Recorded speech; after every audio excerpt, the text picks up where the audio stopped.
笠間の道場の取られたことというあれがありまして、その笠間の念仏者の疑いに問われたることというのは、746ページから、749ページまであるんですけど、そのちょうど真ん中頃で終わってますので、今日のお話は748ページからなんですけれども、もう一回元に戻りますと、笠間の念仏者は、茨城県ですね。茨城県に商人が昔強化されておったところに住んでいる人たちが、すでに京都へお戻りになった商人に対して、念仏の上でいろんな質問を手紙で書いてきた。それに対する答えがここに書かれてあるわけですね。厳密などういう文章で書かれたか、通った人たちがね、どういうふうな問い方をしたかということは分かりません。それに残ってないですから。ただ、それを商人は、その中で大事なことに対して答えられていらっしゃるね。最初は、浄土真宗には、他力と自力というものが、浄土真宗を信ずるという、その人々の状態ですね、あり方、変といいますか、根気というか、そういうものに2つあると。自力の人がいるんですね。阿弥陀様にやっぱり救われるということは、同じであってもね、何回としてやっぱり救われようと、自分の方を立派にしていって救われようと、そういうふうに考えている人を自力というんですね。それから他力けれども、本当は阿弥陀様に救われるという心は他力の心なんですね。自力の心で助からない。それだけやってね。だから自力と他力があると、これはもう大きな人間の中の区別ですね。やっぱり自力の人と他力の人がおるんですよ。どこまで行ってもね。自力取れたと言ってるけど、やっぱり自力の人がいる。結局、けれども自力では助からない。心を立派にして助けてもらおうというのは、浄土真宗じゃない。この心のまんまで、この心のまんまって言ったら、ちっとも良くならない心。ちっとも立派にならない心です。生まれた時の方が良かったかもしれない。あんた悪くなってくるんだよね。けども心配ないと、そのまんまで助けてもらうというのが、阿弥陀様を助けようというのは阿弥陀様の心なんだ。立派になって助けられようというのは我々の心ですね。我々の心にはどっかありますね。しっかり弔問して助けられます。10年前も大学でやって聞いてきたという、そういう思いがどっかないといったら嘘ですよね。どっかあるよね。いかがですか。でその他力と自力というやっぱり2つの立場があるんですね、人間の中にね。けどもその他力でないと助からん。他力でないと助からんと言ったらまた自力的に聞こえますけれども、他力でなきゃダメだという考え方は自力の考えで。他力っていうのはつまり修行に対して何にも状況を書かないで、そのまんまで心配なく助けると。それが阿弥陀様の心なんですよ。だから阿弥陀様の方には自力という心はないんです。自力と他力の区別を超えているわけですけども、それが阿弥陀様の心ですけども、その心に対していく場合に、やっぱり他力的な態度と自力的な態度がある。でこれ大事なことなんですね。だって自力か他力しかないんだもん、我々の態度としては。私どっちも属してませんってことはないでしょう。その自力と他力について書かれたんですね。浄土真宗の心は、往生の根気に他力あり、自力あり。でこのことは親鸞上人の意見ではなくて、私の意見ではなくて、すでに天竺の論議、インドの哲学者たち、龍樹天神のような2人の大哲学者はすでに言ってることだ。それから今度は中国を通って日本に来た浄土教の先生方はみんな口を揃って言ってる。みんな言ってるんですね。それが後に書いてあります。名前を挙げてね。その前にまず自力ってのはどういうことかというと、行者のおのおのの縁に従いて、世のっていうのは生阿弥陀仏以外の生阿弥陀仏、世っていうのはその他のっていう生阿弥陀仏の名号以外の名号ですね。例えば、南無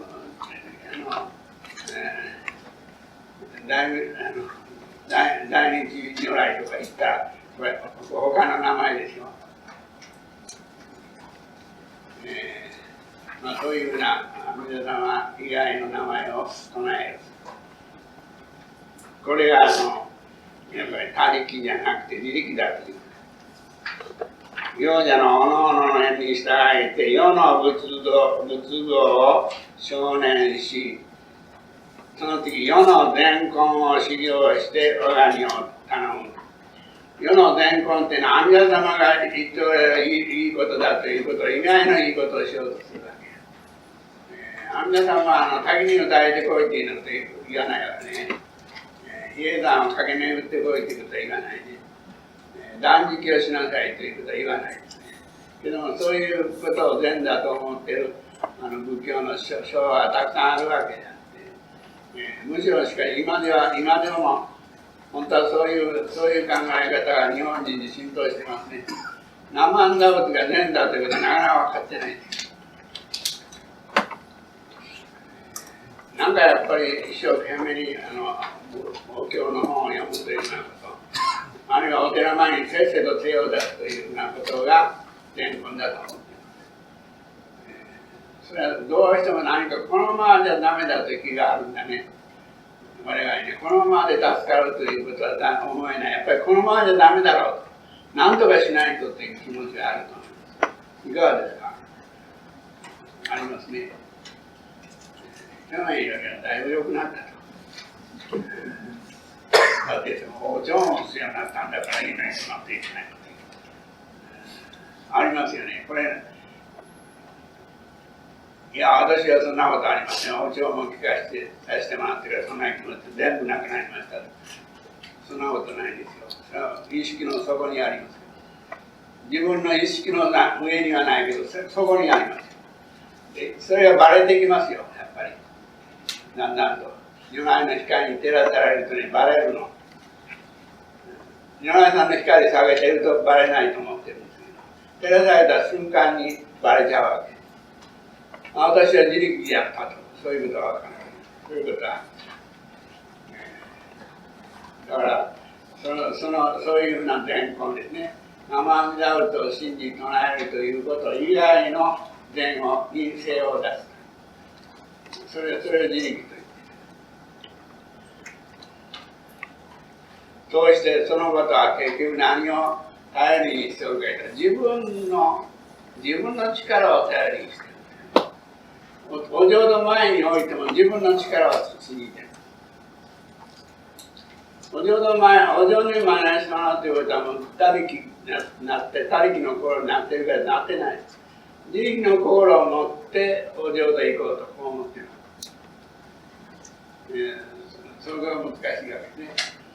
で、世の善根っていうのはそういうことです。他の善根、生阿弥陀仏以外のものを、それは仏様いろんな善を説いてらっしゃるから、仏様っていうのは阿弥陀様じゃなくて、たくさん仏様いらっしゃいますからね。例えば天台宗で教える善というのはやっぱり、生阿弥陀仏だけじゃないですね。比叡山の解放所なんかも手に入ってる。その命を捨てる学校で一生懸命行をしなさいという、そういう教えが善根の中に入っている。そういう善根を修行していくということは、その善根ができるのが自分だという、そういう自覚がある。我が身を頼んでいるわけ。我が身の中にそういう力があるということを自分がどこか信じているわけ。信じているというのは無意識に思っているんですね。固く信じているんじゃないかもしれない。なんとなくぼーっとでも信じているんだね。そうしてそれは結局我が計らいの心を持って真悔いの乱れ心を作らいエネ等を指南して浄土へ往生せんと思うを自力という。丁寧に書いてくださってなんかよくわかりますね。我が計らいの心を持って自分の心のこの乱れているこの現状というものをこうきれいにしていく。腹が立つ心があるのを腹が立ってはいけない。それを抑えていくという、そういうことはめでたくするということですね。そうして名刀をしてその往生的にふさわしい心になって往生しようというそういう考え方を全部自力という。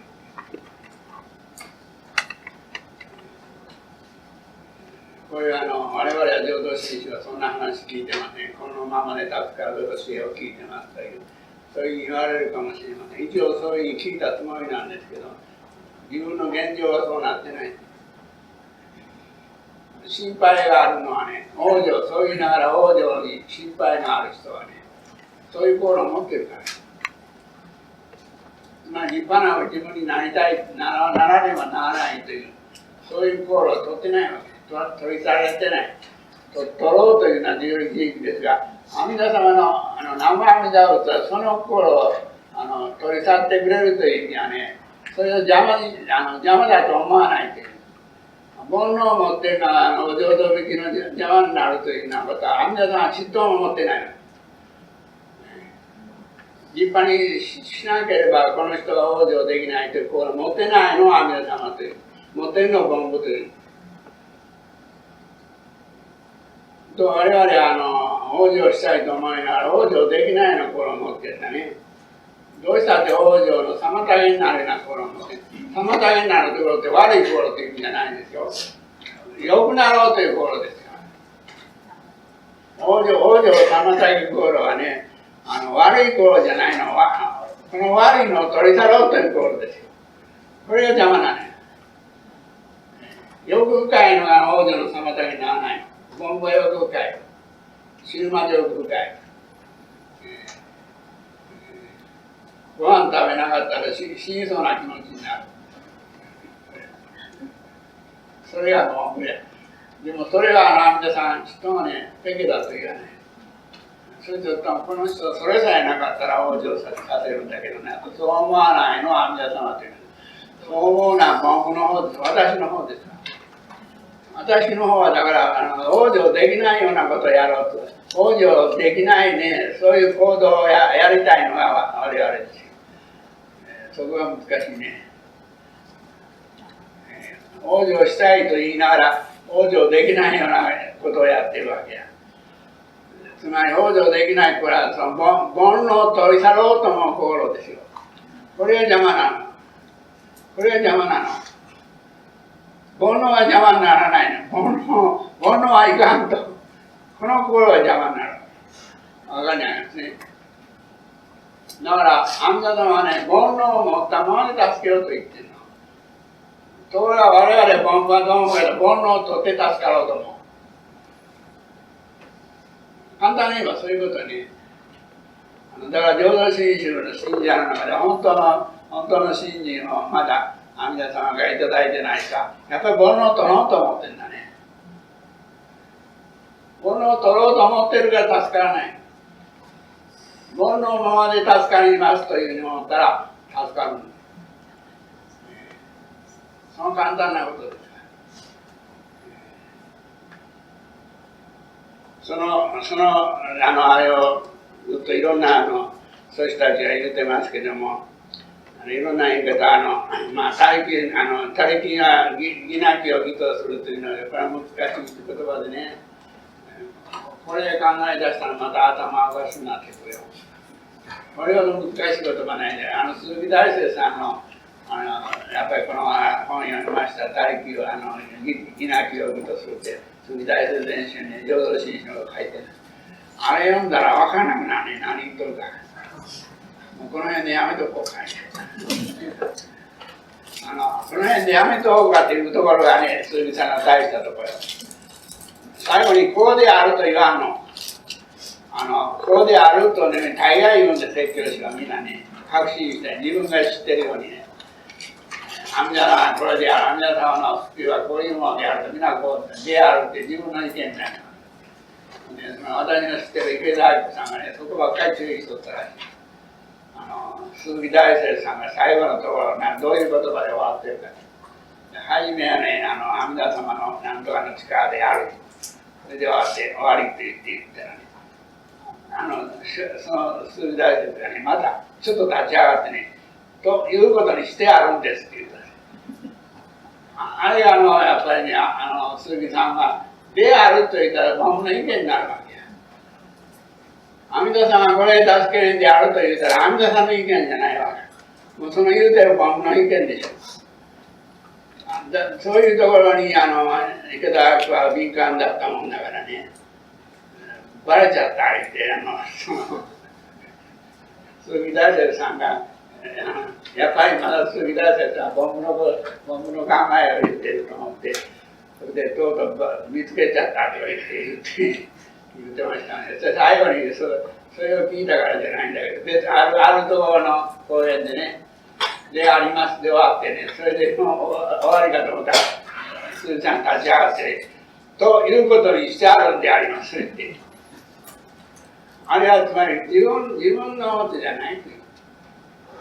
それは阿弥陀さんの言うことをいいから、はっきりせんということを言うてんじゃないですよ。それをいかにも正確にお説教したらね、阿弥陀様の心を伝えたらそうじゃない。ということに合ってるということは、ええかげんという意味じゃない。私には分からん。義なきを義とするという。理屈はないんだ、お嬢で参るには。これの理由で参るということは、理屈があるんでしょう。けど、なんでお嬢で参れるか分からない。ということは、親鸞上人も法然上人から聞いたり義なきを義とする法然上人のおっしゃったことだと言っています。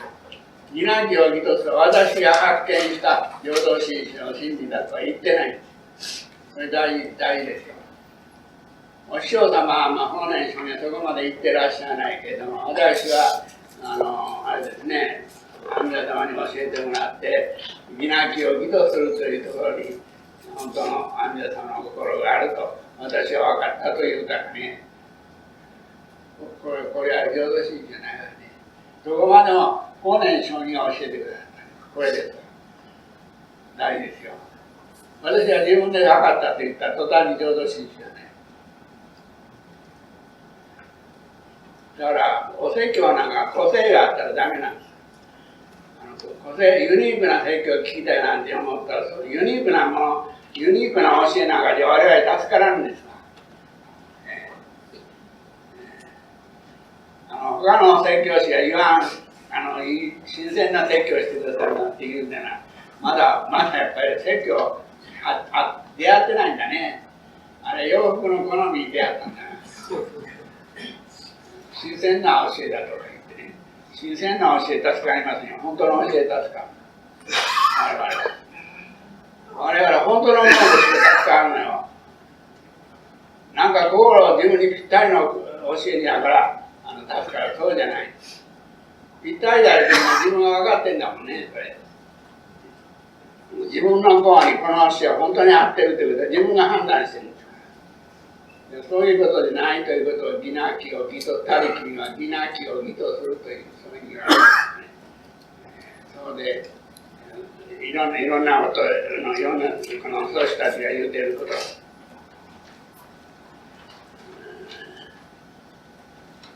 天神菩薩がね、初めてさっき拝読したのはあれは龍樹菩薩のね、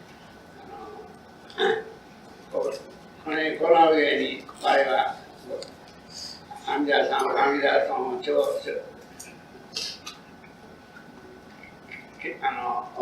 すと阿弥陀様を普通に書いてあるけども、天神菩薩はね、その天神龍二菩薩の高賀上来弥陀尊という言い方はね、阿弥陀様に直接面してない、向かってないわ。ところが天神菩薩が初めてね、阿弥陀様にといっても本当は釈尊の前で言ったんですけどね、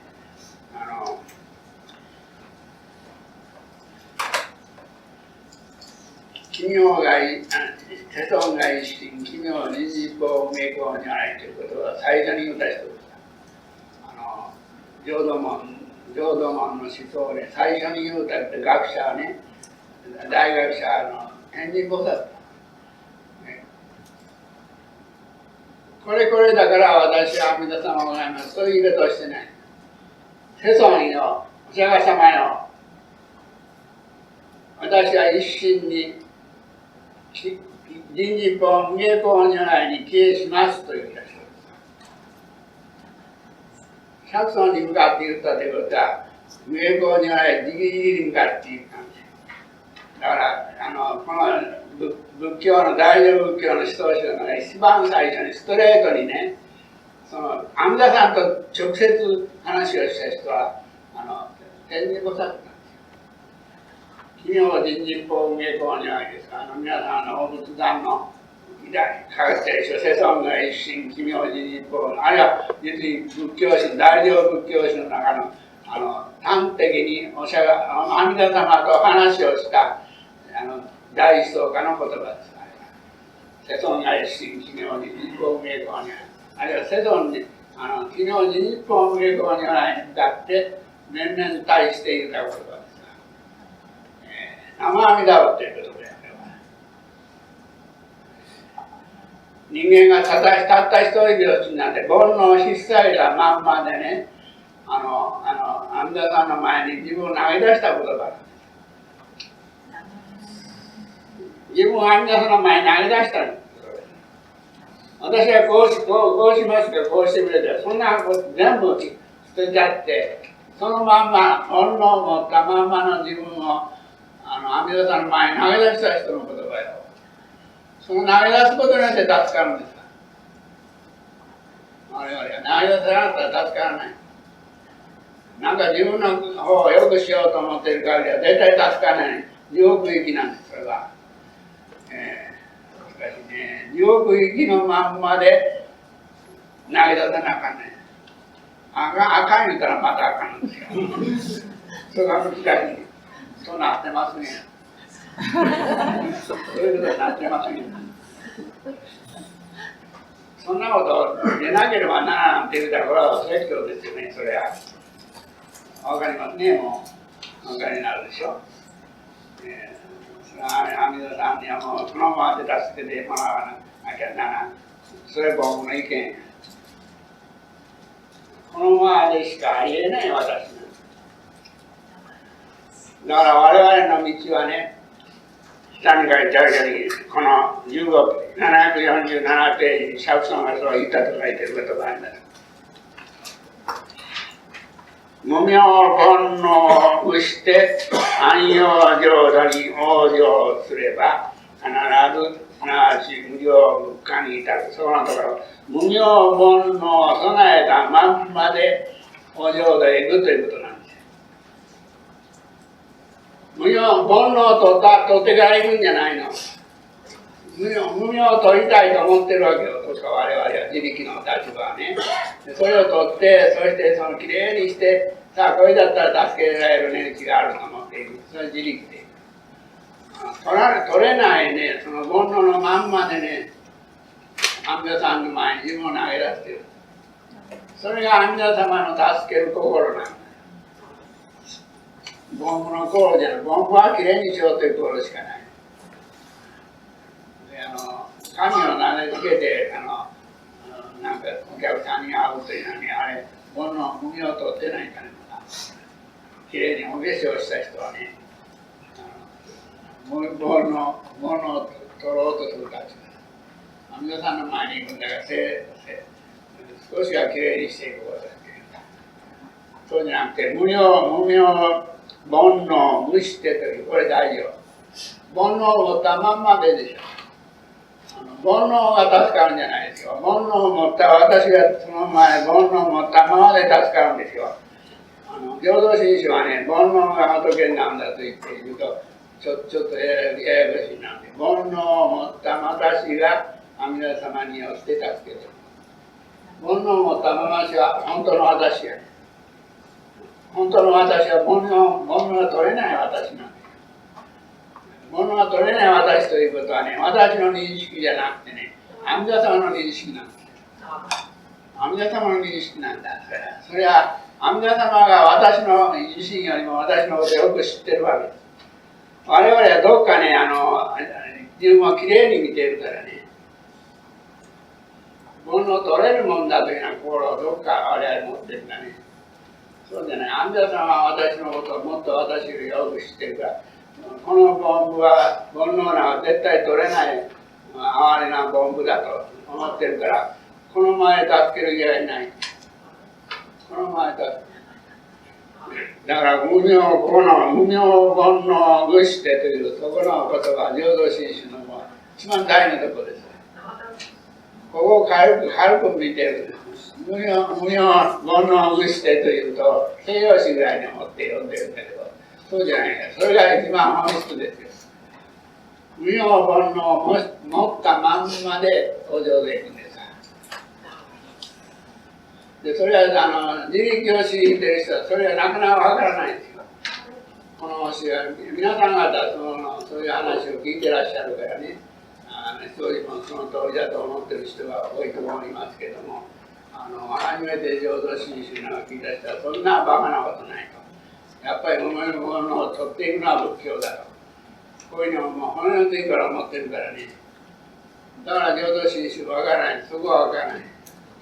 そこがわからない。無明煩悩のたままで助けられる。それがわからない。わかりますね。これだけ言うか。それは私の意見じゃないんですよ。さっきから言うように。私は思ってますじゃなくて。そうじゃない。とにかく無明煩悩を持ったまんまでお浄土へ行く。これが真理なんです。無明煩悩を捨ててっていうのは真理じゃないね。真理じゃないんですよ。いや、それは阿弥陀さんのおじいというもんでしょう。真理じゃないんで、おじいだと私は思ってます。それは真理の人はそれは間違いじゃないですよ。でも阿弥陀様にとっては阿弥陀様の嘘をおっしゃらないということと、阿弥陀様が慈悲深いということは一つのことなんです。阿弥陀さんの慈悲は知恵なんです。このさっき後の方にも随分出てきますけど、真は知恵だということで、真理を如来を信じるということはね、如来の知恵をもらうことです。ここが親鸞上人がね、至れていたね、ありますね。如来様を信じるということはね、何が知らんが如来様を信じてるんじゃなくて、如来様の知恵が私に届いたということ。私が照らされたということなんです。そんなことない。我々凡夫がね、如来様の知恵なんて持てるはずがないと思ってるのは自力の人がいるけど、如来様を信じた人はね、この私が如来様の知恵をいただいたと。あ、そうだったか。あ、そうだったかいうことですか。知恵をいただいて、ね、あ、そうやったと。あ、助けてもらうんやったという、これ知恵ですよ。あ、そうか、私助けられるんやったなと。何のためにこの人生を生きているのかって言ったら、阿弥陀様に助けてもらうためやったんやと。これ知恵ですよ。ここをね、しっかりとお聞きになることは、阿弥陀様の心に沿うことですね。私の意見に賛成してくれ言うとんじゃないですか。そんなこと言い出したら説教でも何でもないんでね、カルトですか、それだったら。カルトです。カルトっていうのはどこでも入ってくるからね、一生懸命のところにカルトが入ってくる。話違いますけど、この、ね、臨床宗教史というのは、商業できます。これはテレビでやってますね。ご覧になった方いますか？何でもやる今小池百合子さん、小池誰ですか、知事さん。ね、百合子さん、名前忘れてよ。あれを取り上げた人がね、この間、ふっと見たらね、臨床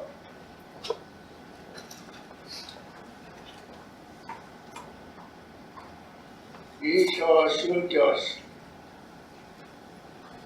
やっと出したね、天台宗の方人若い。いや、天台宗じゃなかった。練習のせい、臨済宗。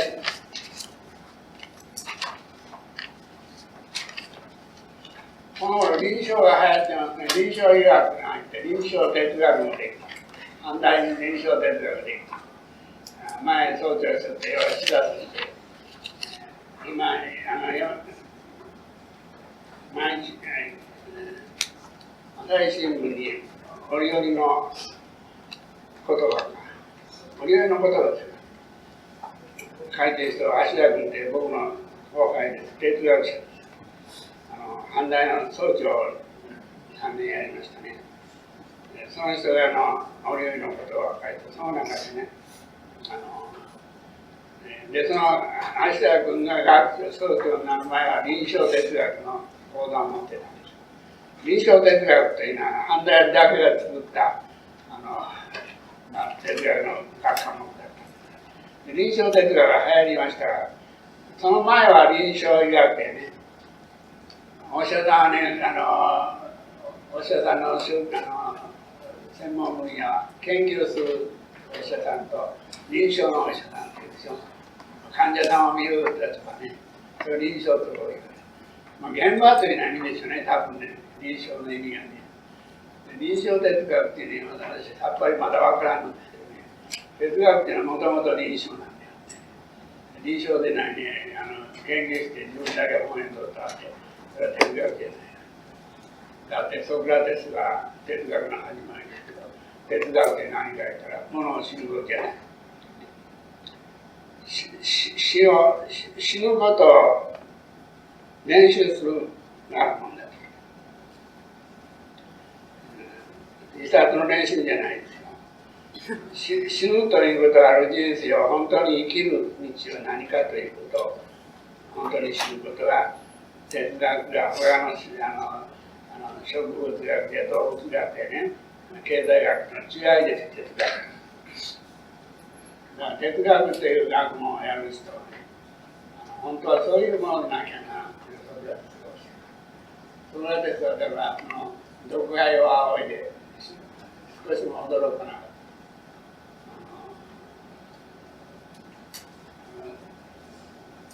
た。対話編をプラトンが残してますけども、最後にいよいよ死ぬ時にね、裁判官諸君があって、その死んでいるソクラテスが話をする、そのことを書いてある。で、その時彼が言うんです。いよいよお別れだと。君たちは生き残るために、僕はこれから毒害を煽ると。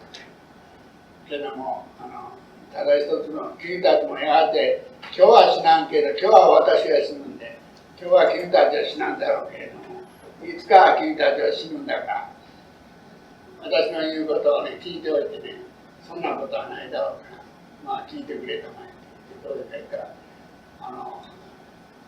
本当のことを知った人間にはね、死が来ても多少はない知恵が与えられる。死を逃げておった人だけがね、死がやってきたら多少、そういうことを言って、ソクラテスはあるわけです。だからソクラテスは生きることと死ぬこととかなんか同じことであるようなことを言った人ですね。不思議な人ですよ。あの人の先生何ですね。お釈迦様と一緒やね。お釈迦様は先生に習ったわけじゃないでしょ。仏教を開いたのはお釈迦様だからね。ソクラテスは誰に何でも習ってない。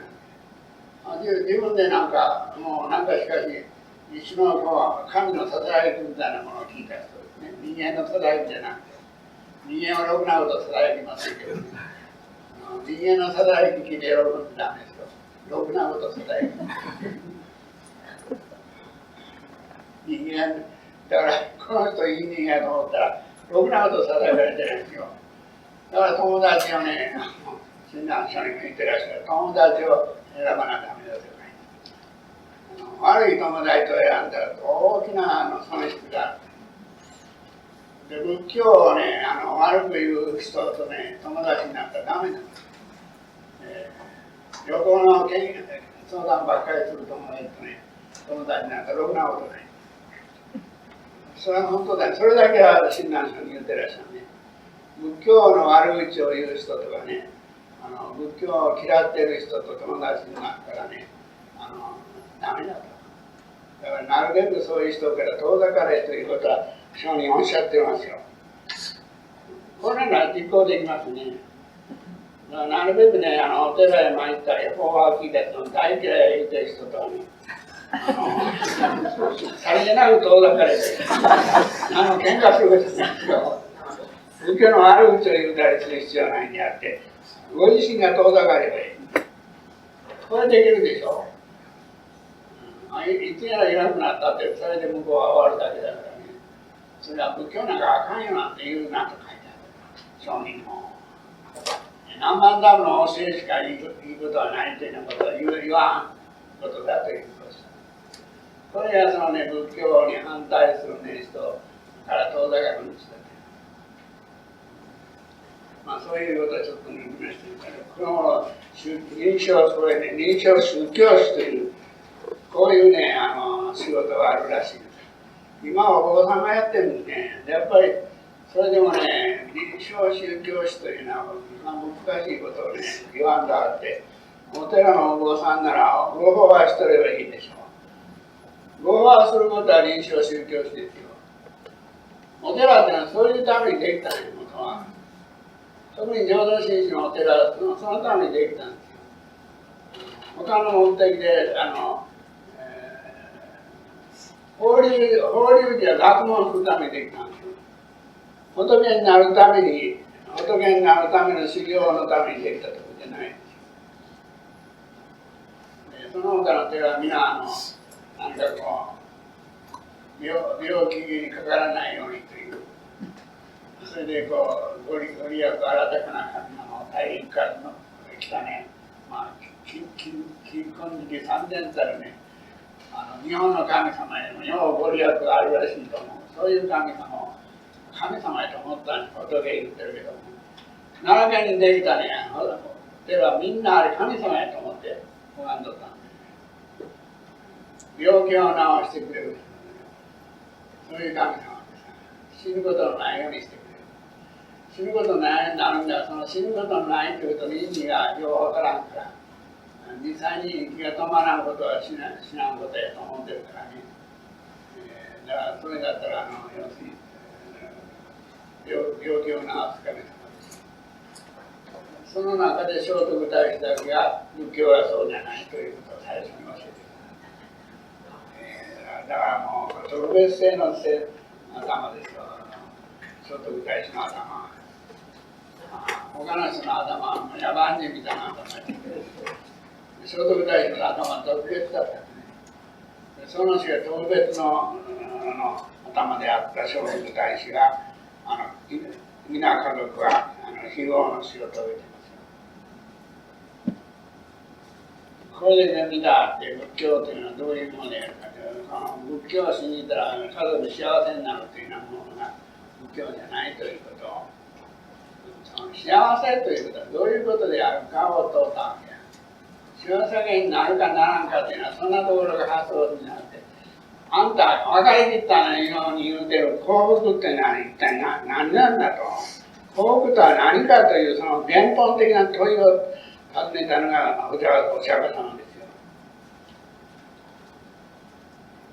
よ。そういうわけで臨床宗教師っていうのはこんなわざわざね、テレビの真似してね、出さんでもね、お寺の法官っていうのは臨床宗教師です。私どもの寺でもね、先代なんかやっぱり臨床っていうか、病人をもう臨終近い病人がやっぱり見回ってるね、過去帳に書いてあるんですよ。大正から昭和にかけて、村のね、今日は行ってご法話をしたとか、今日のおばあさんはもう一点の心配もなかったと。往生することに何の疑いもなかったと。何の疑いもなかった人がおったんですよ。それ書いてくれてあるから、先生がね。今日はご法話を喜んでも念仏ばっかりだったという。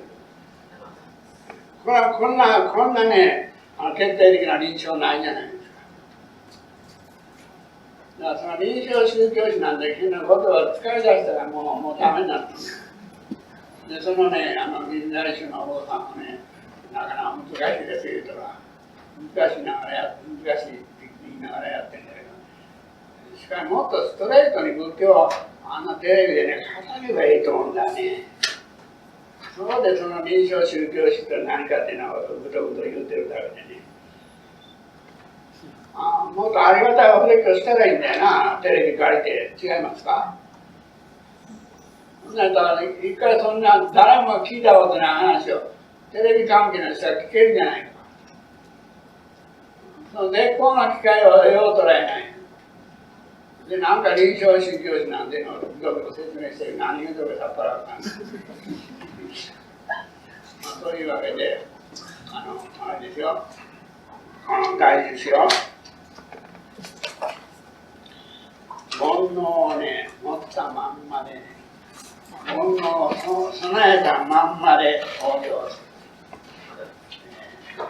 これが我々のね、口だとね、阿弥陀さん教えてください。阿弥陀さん教えてください。私は知ってますじゃなくて、阿弥陀様が教えてください。私は何も知らない。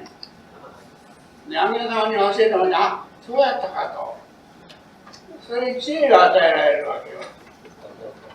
何でもええから知りとりゃいいんじゃないんですよ。そうやったか、助かっていくんだな、っていう。で、やってみますか。はい。なんか、この間も大丈夫。覚えてます。30分。ちょっと休憩します。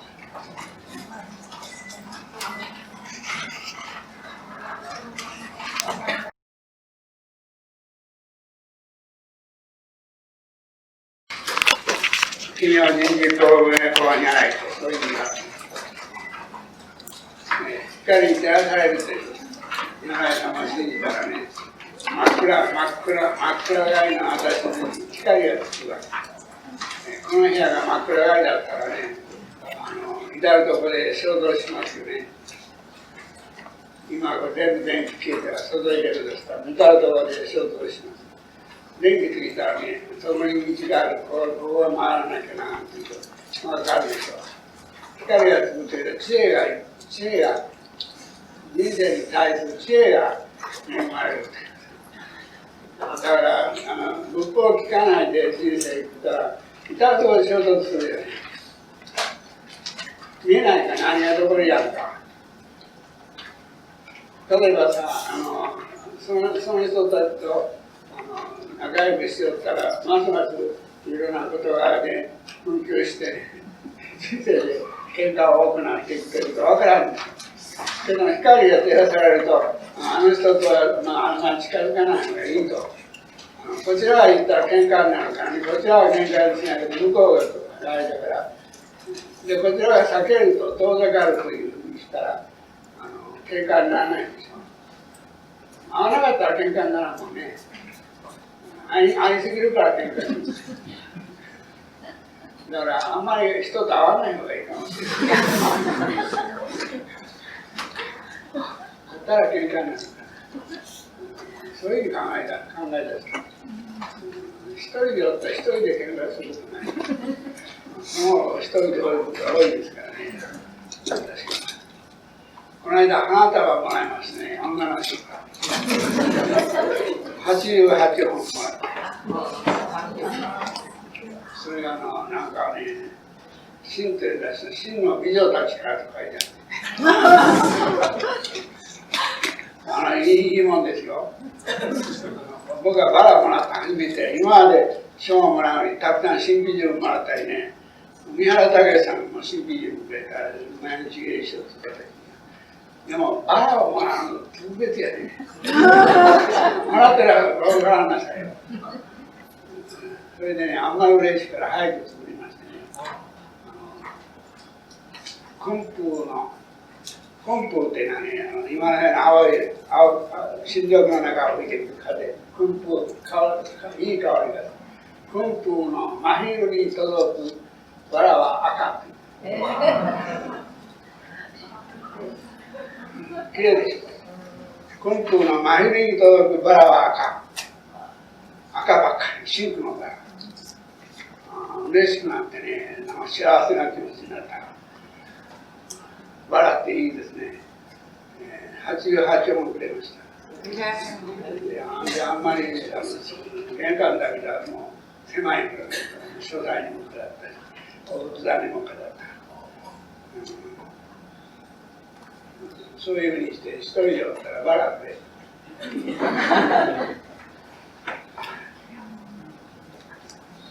花をいただくというと、私は幸せになる。毎日くれないのね。88年間に初めてもらった。88年間に初めてバラもらったんですよ。しかも女性からよ。美女たちと書いてあるからね。真という出しで、真の美女たちから書いてある。そういう方が思い合うか、皆見てやもうそれで。俳句をね、だからお礼にね、ハガキに書いてね、送ってきてくれた人に代表に思いました。そういうわけで、親鸞聖人はなるべくね、仏法の年寄りような人は友達にならない方がいいそういうことはおっしゃっていますね。あの人と付き合ってはいけないということは、そんなろくなこと言うてないけども、仏教を知るような人はなるべく親しくならない方がいいという、そういうふうな教えを、大事な教えですね、これは。それで、この、あれですね、七宝僧たちの中で、人日法を向け込めないということを知るとき、人日法を向け込めない。如来様にお会いしたらね、私の中に火が、灯しが、明かりが灯る。私の人生に明かりが灯る。今の真っ暗山の中におったのにね、いろんなことがこう知らされていく。それは如来様の知恵が私をいただくということですね。信心の人は何も知らんというだけじゃダメな。ダメっていうか、そういうふうな教えを自分にいただいてないから。如来様に助けられているということを知らされたら、ね、知恵がいる。知恵のない私に知恵が与えられる。それは如来様と同じ知恵なんですよ。丸知恵じゃないですよ。悪知恵という方法ということは、如来の知恵なのよ。如来の知恵をいただくのは浄土真宗ということをね、やっぱりもう一回思い起こさないと、浄土真宗は何も与えられないね。それで何か大きな如来の知恵と同じ知恵が、ね、与えられる。だから信心は知恵なりということは、もう親鸞聖人の根本命題です。根本命題です。信心って何ですか？知恵です。あ、そうだったかと。知らなかった私が、私はね、このまま死ぬだけだと思っておったらね、そう違うんだと。仏様にしていただく私だと。気がつくんだ。いいんじゃないですか。こんな幸福どこにありますか。でそういうことをね、この臨床宗教師がおっしゃればいいと思ってテレビで聞いとったけど、一言も出てこね、なんか寂しいような話ですわ。寂しいような話だ。なかなか難しい世の中でとか言うとるからね、お坊さん、それじゃ仏教に入ってないじゃないですか。テレビに出てるだけじゃ。だからテレビに出るために仏法さんやってるみたいに、私もテレビも何回か出たけど、あんなものないもんないし、テレビ、インタビューに呼ぶ人がおもろない。おもろない。ありがたい人は本は、テレビってそんなもんですよ。それは余計なことだからね。で、その次にいろんな人が、公式放送その、何してるとこを教えられている最後にお釈迦様がおっしゃった。無明煩悩具して安行浄土に応答する。煩悩というのはね、煩悩ってどういうことかしたら、怒り、腹立ち、その辺に妬む心の多く暇なくして、臨終の一年に至るまでその回る消えてまる。これは私たちの正体だ。私たちの正体はそれに過ぎないよ。私って何かというと、怒り、つまりバラをくれてる時には怒らんわね。それは喜ぶんですよ。でもその美女がね、ひょっとしたらバラの代わりに怒りをくれるかもわからない。ありますよ。そうしたらあなた、あれじゃないですか。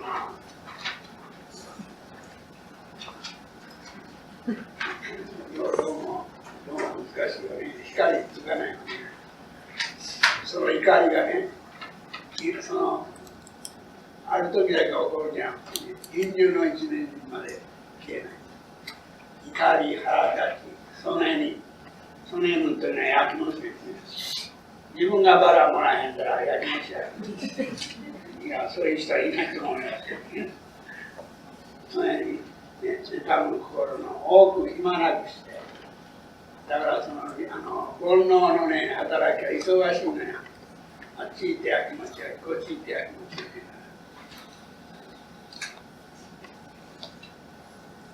臨終の一年にいつの間にかまず消えるやつ。そういうのは煩悩というものの私の正体ですね。その私の正体の私が死ぬまでそれで苦しめられている私がね、その心を捨てないで持ったまんまでね、如来の光に照らされる。いいね。煩悩を取って光に照らされなさいって言ったらできないですよ。できるもんか、そんなもの。その今言った悪いものを全部取り去ってきれいにさっぱりしていい自分になって如来さんとお会いしましょう言ったら会えないですわ。私のは煩悩を片時もなくならないの。だからその煩悩を取って仏に出会う道は不可能ですよ。できない。不可能なことを我々はどっか期待するかもしれないね。とはそういう道は不可能だということを発見したのがやっぱお釈迦様の阿弥陀様のお釈迦様ですわ。お釈迦様ということ阿弥陀様ということはお釈迦様の大名字をお釈迦様が説いたんだからね。阿弥陀さんのことを人間として私に教えてくださった方お釈迦様じゃない。そうでしょ。お釈迦様が仏説の領事教の中に阿弥陀さんの授業を説いてくださった。だからお釈迦様がおいでお電話しながらなかったら私は阿弥陀さんに出会えない。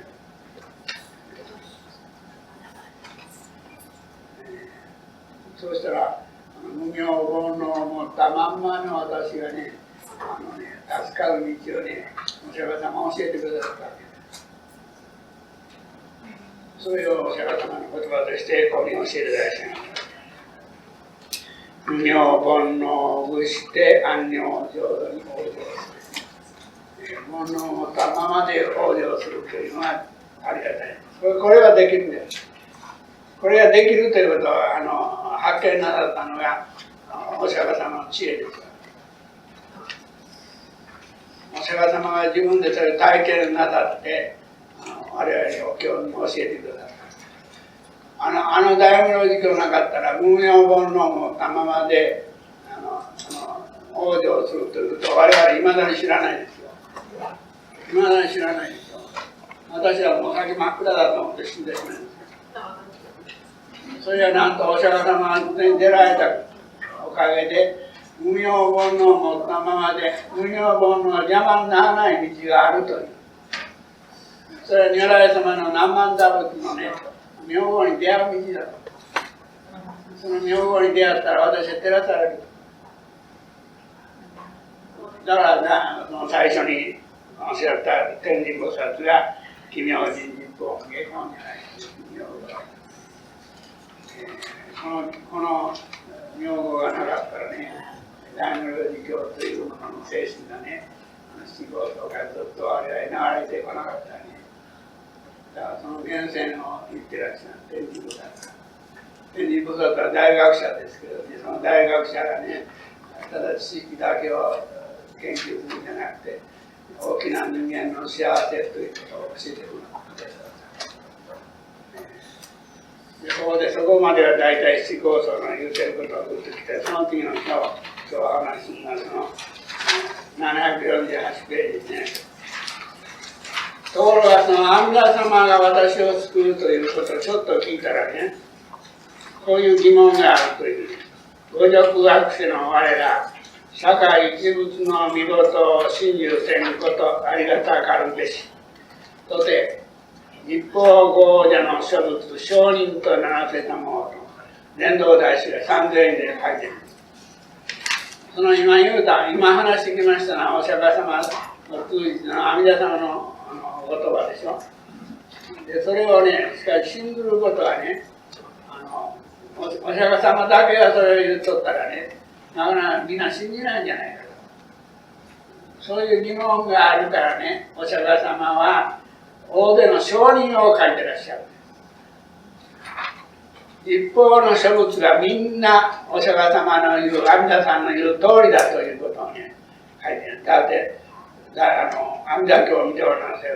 六法談義ずつ書いてたくさんの仏様が出てきて、みんなお釈迦様のおっしゃるとは、阿弥陀様のおっしゃる通りに応用するんだと書いてあるね。あれは仏様がみんな言うてるじゃん。お釈迦様だけが言うとるんだったらね、言うてないお釈迦仏様も多いからね、お釈迦様に言うと当てにならんという、そういうふうに思うかもしれない。そういう無用な失敗を取り去るためにね、一方の書物がその阿弥陀様の救済が間違いないと、間違いない真理だということを証明していらっしゃる。みんな、仏様みんな口を揃えて、阿弥陀様は嘘をおっしゃってないと。阿弥陀様の言う通りだということを言っているお経がある。これをね、特に伝道大師が勧業その中でおっしゃっている。伝道さんの功績と大きいですよ。伝道さんの功績いつかも言うたけど、漢無量寿経の解釈を展開したんですからね。今までは学者のおっしゃるに、つまり知恵のある人間が人間のためのお経だと思われてきた官業が、本当は何にもわからない、もう大悪人獣の一人寂しく死んでいかなければならない、その悪人を助けるために説いたのが官業の本当の精神だと。官業っていうのは、官というのは知恵のあるものができることですよ。仏さん見ていくっていうのは。だから官業のね、表面だけを見ますと、知恵がなきゃできないんですよ。仏さんを見るなんて。人の悪いことは見えるけどね、我々には。やっぱり仏様の世界を見るなんてのはできないんですよ、我々は。我々は、いい人の話を聞かないでしょ、あんまり。悪口言うの、聞くの好きでしょ。移動高いって大体悪口じゃないですか。何回も言いましたけども、よく学校におった頃に会があって、文学賞をもらったりして、ノーベル賞はなかったけどね、本来はノーベル賞をもらってないから文学賞の会があったらね、みんな集まってきて、総長が乾杯と言って、ちょっと表面的な話が、社交辞令としての食事は言うけどね、それは乾杯して皆さん、各テーブル分かれたらね、この目が出てくる。本人は出てくるんですよ。あれもうちょっと通じればいいと思うんだがね、あいつもらったけど、女子の方が早いことはっきりしたんだね。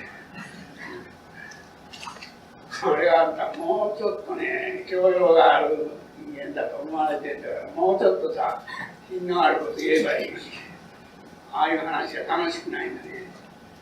で、そうだよ、そんなこと、そうか、やっぱりそうかっていうこと言って、やっぱり話を引き下げていく方人間、集まるのは好きですよ。反対が特に悪いかもしれない。どうもあんまり褒めないですよ。引き下げるとなんか楽しいんだね。人間って本当にいいこと言わないね。悪い方行きますね。ほっといて悪い方行きますよ。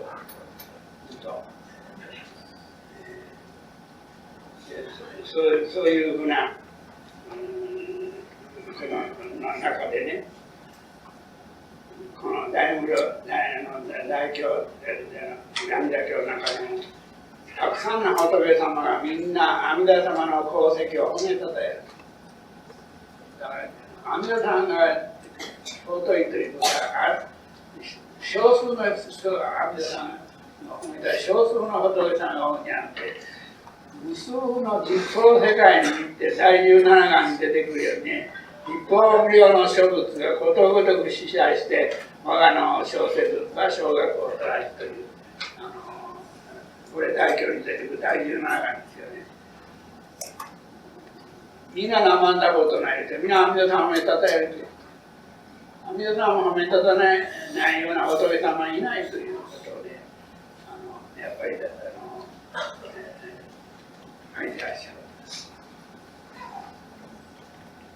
そういうことを伝道大師が特に官業その中で強調してね、阿弥陀様の教えこそね、あらゆる人間というものが救われていくね、道だという。それあれですね、それまでのただ知的な頭のいいだけのお坊さんが解釈した官業との解釈とは根本的に違うね。官業との革命的官業の革命的な読み替えでさ。あるいは仏教でも何でも思想というものの本当の精神がね、伝わるにはそういう人の力がいるんですよ。表面だけを慣れているような人じゃなくて、もう経典同地のような解釈をしている。本当のお釈迦様の精神はここにあると。表面はなんか仏様を見ていけというようなことを説いているようだが、本当はそれが見られない、見ることができない絶望の市場を作るにはどうしたらいいかと。それがお念仏しかないということを環境は言うているんです。臨終のとこにね、もう60悪人がいよいよ死んでいくときにね、仏様を観察しなさいと言われたって、息がするのは精一杯で、仏様を見る、仏様を観察するには精神の力がいりますよ。精神の力が。今私どもまだ力があるからね、お説教でも聞けますけれども、いよいよ力がない時が来るに違いない。長満でも長い間時間続かないということが来るでしょう。でもし精神を緊張させて仏様のことを一緒に考えるというようなことが往生の条件だったら、最後ではそれができない時が来る。そのできない人は救われないと、こういうことになる。そこにちゃんとお釈迦様が書いている。そこに電子式が現れてね、お前がもし仏を観察できなかったら、南無阿弥陀仏を唱えなさい。南無阿弥陀仏を唱えたら、何万ダブ何万ダブの一声一声において、お前が犯してきたね、長いね、80億個の生死の罪が全部消されていくと。そして往生するという。これで助かるんだよ、人間は。何もできなくなった時にできるのは何万ダブだけです。説教を聞くんでもこれやっぱりここまで歩いてこられるという、まず歩けない、私も連れていて歩いてたんですね。まだ手に頼ってでも来れますから、でも来れない時が来るでしょう、きっとね。皆さん、みんなそうですよ。長い間老学駅とだけど、もう行けなくなるわけです、学校に。行けなくなったらダメなことはない。何万ダブルがあればね、老学来ることはないから、何万ダブル言えばいい。家で何万ダブル言ったらいい。何万ダブルがあんたとかで救われてることや。何万ダブル言うてることは救われてることよ。言うたら助かるんじゃないですよ。みんな言うたら助かるんだと、そのうちええことが起こる。その何万ダブル言うことができたということは最高です。何万ダブル言うたらどにもなりません。何万ダブル言えば死ななくなる。何万ダブル言われる人は死にますよ。間もなく死にますよ。88まで生きられるかどうか分からない。長生きしたってしょうがないんでね。まあそれで100までやね。100になるのかおめでたいけど、その問題は長生きがなんでありがたいか言いますよ。本当のものに出会わなかったらありがたくないじゃないですか。嘘ばかりでやってきたら。その一番最高の善に会えるのは何万ダブルに会うということです。心配ないと言うてくださる言葉に出会う人や。その言葉はね、残念ながら人間は言うてくれないですよ。人間が言うのは頑張れですわ。頑張れなくなった人に頑張れと言ったらしょうがないじゃないですか。もう頑張らんでもいいよと、仏様だよって言ってくれればいいね。最後の人に。そういうことを言えるのが本当の臨床宗教師だと思いますよね。もう頑張る必要ないよ、仏様だよ。その寺院をあなた今出会ってるんですよと。その一言言うたらね、どれだけ勇気づけられるか、幸せになるか。みんな本当に待ってる言葉言わないんだね、今。みんな聞きたいことはやっぱり言ってないという。何がそれを止めてるんだろう。そのことは。人間は本当に聞きたいはずのことはね、言わないようにして社会で何が止めてるんでしょう。そういうことをこの間のあれ見てね、結局この人何言うてるんだろう。真面目なことは分かりますよ。真面目な嘘を言うような人じゃない。非常に真面目な気まじな青年層でしたけどね。けども、もっと本音を言えばいい。絶好の機会じゃ仏教というものをね、テレビで言えばいいね。聞いたことはない話した。今日のお坊さんは。そういうことがありました。それで最後にね、伝道大師が、阿弥陀様の言ってることが本当だというね、証人に立っている。これ大事です。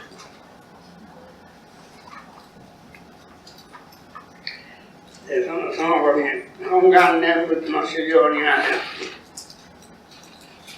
何も阿弥陀様だけが突き取ってんじゃなくてね、一方の諸仏がみんなね、その人の影のようになっている。影と形とのごとくってね、表現というてね、影がね、現れる、影に現れる。影というのはね、影に過ぎないじゃないかと、普通はそういうふうに思いますけどね、実物のという。そうじゃない、影にはもっと深い意味がある。影は実物と離れない。実物が行くところに必ず影がある。今日の天気がいいから街を歩きながら自分の影がそうるなと思ったり、自分は離れないじゃない。あれは私の影ですよね。実物はこっちはそんなことないでしょう。その実物に必ず離すまいとして、実物というものが絶対離れないで、私に従うところの影がある。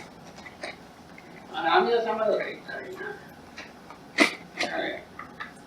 影はね、耐えないことないよ。実物を離れないんだよ。実物というものは離れていくことはあるけど、影は離れないですよ。実物の人間はね、昨日まで仲良かったのに今日が離れてしまうということあるかもしれないがね、あなたの影はあなたは離れないですよ。ちょっと考えたらいいです。その影こそあなたよりも大事なものじゃないか。あなたを捨てないということですよ。離れないということは。離れるというのは捨てるということよ。私らは捨てられるものばっかりを大事にしてるんじゃないの。自分からやって去っていくものばかりにご機嫌使ってるんじゃないです。でも本当にありがたいものは絶対に私を捨てていかないものが大事ですよ。阿弥陀様のおじぎだけです。阿弥陀様はお前を捨てることはないと言ってる。でその阿弥陀様は要言にしている。それは要言にしているという。その要言が現に私の実物の私についておるじゃない。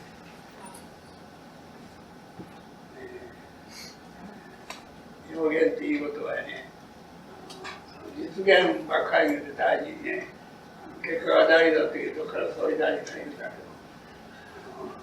ど、結果を出さなきゃダメだって、あれ、影を考えたことはない。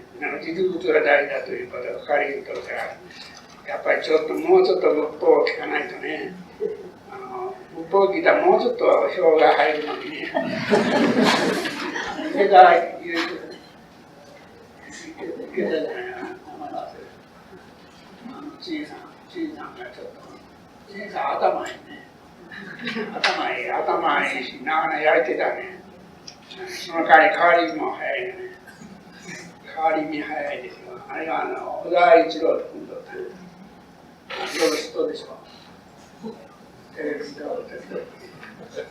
小田一郎なんていうのは、ああいうのとうまくな。で、細川っていうあんまり力がないで、トロフィーをお大事にしたり、そのたちに一生懸命やったり、東京都を前にでやれる感じ。ちょっと器用すぎるな。あまり信用してないです、私。要言ということは大事ですよ。私を離れてください。私を捨てる。どんなことがあったって私を捨てる。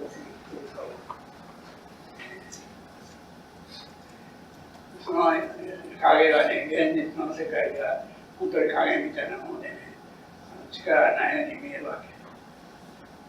もっと実物が大事だと言うんだけどね、実物であるようなもの全部離れます。離れてくださるのは影のように絶えなく見えるね、その存在です。それが価値観の違う人にとって阿弥陀様なんて影みたいな、ただの影に過ぎない。影はないやろうからね。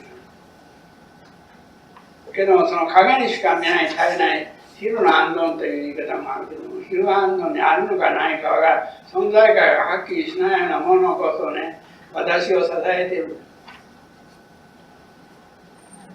私を支えてくれるものはね、いかにも力のあるようなものじゃない。力があるかどうかわからんものが私を支えてくれる。阿弥陀様のお慈悲歌って、それこそ昼の安頓のように思っている人多いですよ。いかがですか。そのしか阿弥陀様以外に本当の力はないですよ。それに気づかせてもらうということは幸せよね。幸せとしか言いようがない。そういう真理にね、気がついた。そんなこと分かるはずがなかった私がね、どういうわけか、そういうことをはっと気づかせてもらったと。なんと私は幸せだと。こういうことを昔はなかなか分からなかったですよ。私もまだ髪の毛がいっぱいあった頃はねありましたね。髪の毛はあれドイツの水は悪いんですよ。私の髪が繊細すぎたんです。そういうわけでね、この最後にね、いろいろありますけども、釈迦皆実法の諸仏、因な同じぬく心にて、本願念仏の修行には影の形に添えるがごとくして離れたまわず。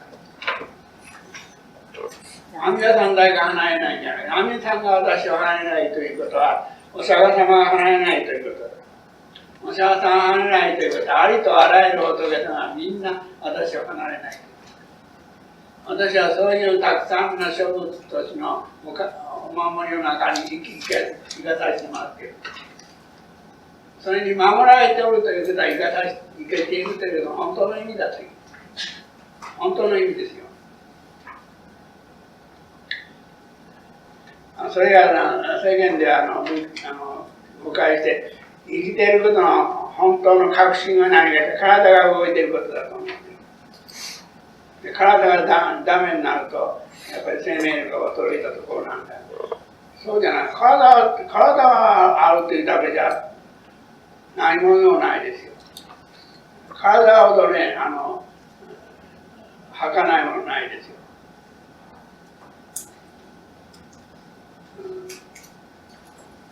体が元手だというような言い方をするのはね、やっぱりそれやっぱり憂鬱論の人ですよ。この頃はテレビ嫌な薬ばっかり出てくるところだね。なんか飲んだら死ななくなるようなね。あれ極端やね。薬屋の宣伝やね、どれもこれも。みんなあればっかりですよ。あんなに薬がね、宣伝するとやっぱり今現代人の一番関心には何かというと長生きだけです。長生きだけです。心臓が動いてるのは値打ちなんだよ。何のために心臓が動いてるのかっていうそこまで考える力がない。だから頭も弱くなったね。弱くなりました。ほとんど動いてないんじゃないか。ついてるだけで。頭ついとるだけで。頭でついとってもダメよ。動かないと。しかもろくなことにつまらんことに動かすとダメですよ。やっぱ本当ね、尊いことにこの頭が動かなきゃ。仏様というのは体が言わないんですよ。仏というような言葉は心が言うんですよ。私の中で一番大事な心ですよ。心の中だったらどんなに立派な体鍛えとったってダメですわ。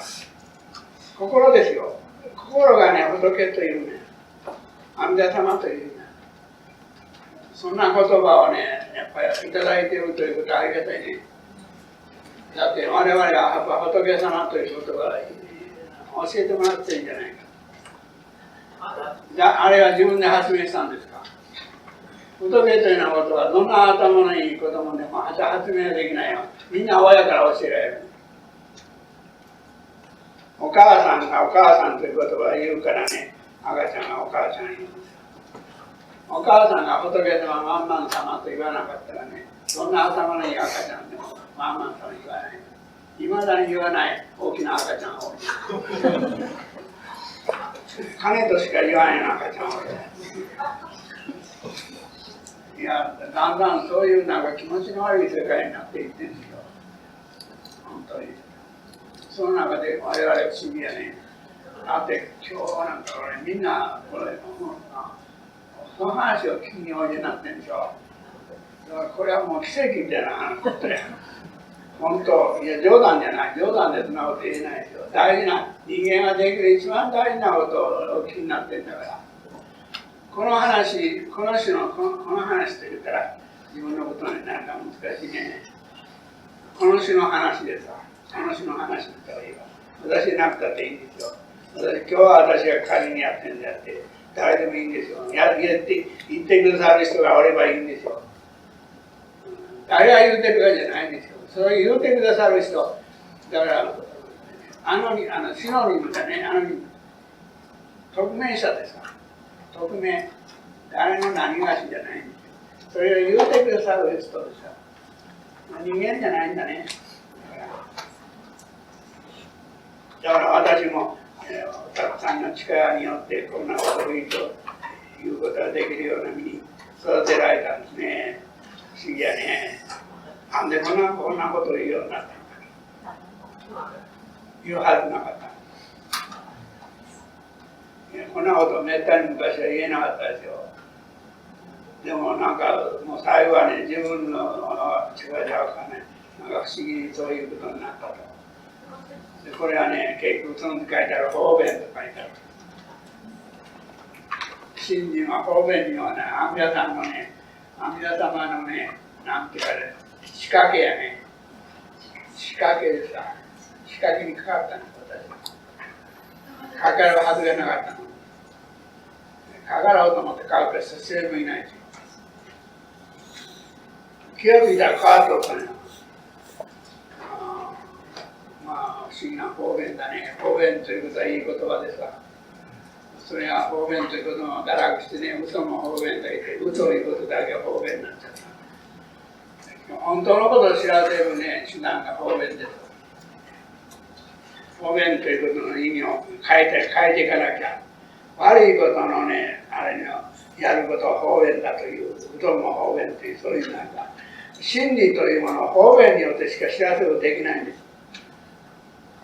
真理を真理として聞かないのよ、人間は。方便として言ったら聞くんや。そういうことを一番よくしての本当の知恵を持っている阿弥陀様が知っている。だから阿弥陀の手を返し、名を返してやるんです。だから大法方面でおられたりね、返したりして来ていただくのをね、やっぱりよく勉強してるなとか言うたんやろね、きっと。言うてくれたり違うね。それはお上手に生きるのが嬉しいんじゃなくて、阿弥陀様がそれに褒めてくれたから嬉しかったんだろうね。褒めてくれなかったら勉強続かなかったですね。褒めてくれなかったお説教を続かなかったですね。それが方便ですわ、阿弥陀様。褒めることはね、目的じゃないんだ。本当の世界に入れるために喜ばせる。こっちは嬉しいよ、それが嬉しいね。で、いつの間にかとうとうハマっちゃってね。ハマったら本当のものなんで、初めははめられたと思ってたけど、そのうち本当のものなんで、本当のものにはまったらいいんじゃないですか。嘘の世界にはまったらもう地獄ですけどね、本当の世界にはまったら嬉しいんじゃないですか。だから阿弥陀様のはめない。そこが阿弥陀様のね、キリスト教の神様に大ごそかなところがない。キリスト教の神様はちょっと怖い。ちょっと怖いね。はめてやったっていうのはないでしょ。地獄で行く。恐ろしいね。やっぱりキリスト教の神様にどうしてもね、親しみに感じられないんですが、私はキリスト教の神様。キリスト教は悪い宗教じゃないですよ。立派な宗教ですけど、神様ですから。イエス様の絵は、イエスよりもマリアが持っている。マリアってあんた、ててなし語っていうか、あなた、あれどこ、つまり、イエスって誰の子か分からへんけどね。そういうこといっぱいあったんだよ、そういうことね。正式の結婚じゃないでしょ。多分そうだと思う。それはCPメーカーしてそれを買いたいって言ってるけどね。そんなに夢みたいな話はないですよ。やっぱりこの地上に生きてるのはやっぱり我々と同じ人間だけです。けどその人間にいろいろあるわけや。人間にいろいろあるわけ。イエスみたいな人間もおるしね。ユダのような人間もおりますわ。けどイエスという人を不思議な人がね、十字架につけられて神を、あれを許しかないという。けども、イエスがもっと不思議なのは、神はなぜあれをこのようにしたかと言って恨みを言ってる。二つ言うとです。十字架につけられたイエスがね、あらゆる運命を受け入れるというようなことを片一方で言う。御心のままになされたまえというふうに言うてる。それと反対のことも言う。神をなぜね、あれをこのように苦しめたままやっている。遠藤遠藤作家いましたね、カトリックの。遠藤は仏教が好きだからね、イエスの発言、十字架上の発言で一番いいのはね、神をなぜ我を見捨てたものやということだ。あれはもう仏教へ入ろうとしてるんだね。仏教は入れとしてるんだよ。だって、煩悩の凡夫って見捨てられる凡夫よ、本当は。その見捨てられるほかない凡夫を見捨てない。阿弥陀様、我々は褒められるような凡夫じゃないですよ。煩悩を持ってるのは。悪いことの専門家だからね。その悪いことの専門家が真っ先に救われるというのはね、普通の仏さんじゃわからない。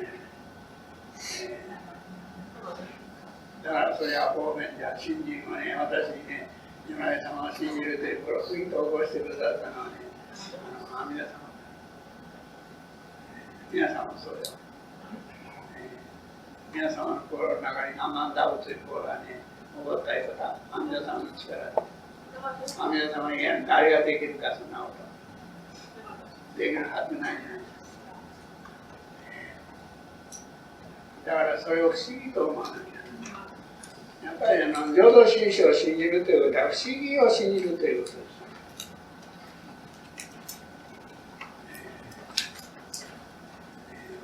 もっと悪く言ったらこれ謎ですよね。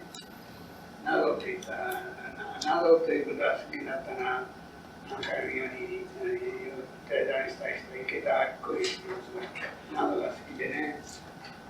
謎で生きてる。私は何かわからない。人生なんかわからない。でもその謎というものがね、私のつかむに話されてる。謎ではあります。それでは、ようこそ。